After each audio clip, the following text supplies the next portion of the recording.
السلام علیکم ورحمۃ اللہ وبرکاتہ۔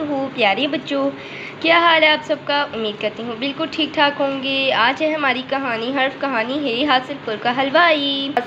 حاصل پور کا حلوائی۔ الف نگر کی بستی کے پیچھے حاصل پور گاؤں میں حامد نامی ایک حلوائی رہتا تھا۔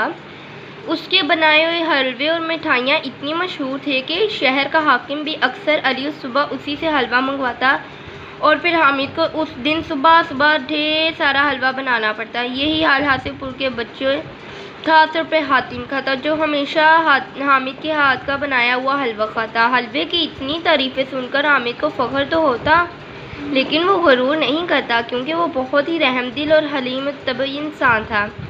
ایک روز الف نگر کے بستی سے گزرتے ہوئے بھوک لگنے پر اس نے ایک درخت کے نیچے بیٹھ کر کھانا کھایا، پھر بچا ہوا حلیم اور حلوہ 2 پیالوں میں جانوروں کے لیے چھوڑ کر آگے بڑھ گیا۔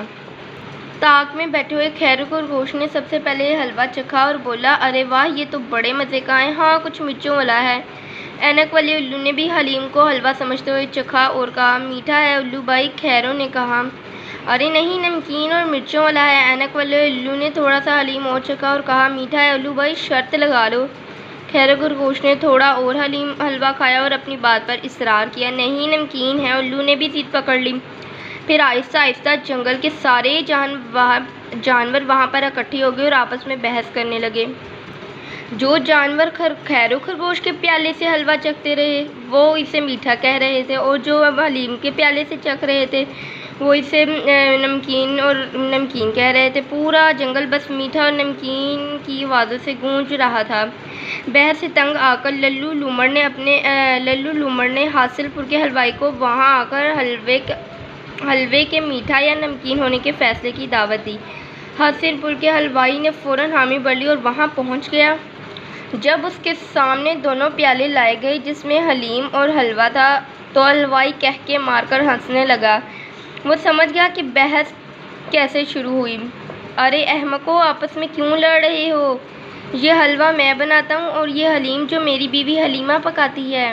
حلوائی نے دونوں پیالے ایک ایک کر کے اٹھائے۔ سارے جانور حیرت سے ایک دوسرے کو دیکھ رہے تھے۔ حلوہ ہوتا ہے میٹھا اور حلیم ہوتا ہے نمکین اور مسالے دار۔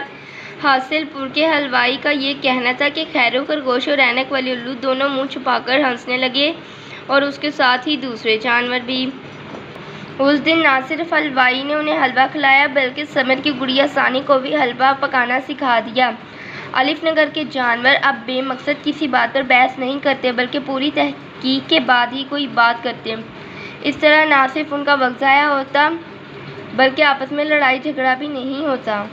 پیارے بچوں، کیسی لگی آپ کو میری اسٹوری؟ اللہ حافظ۔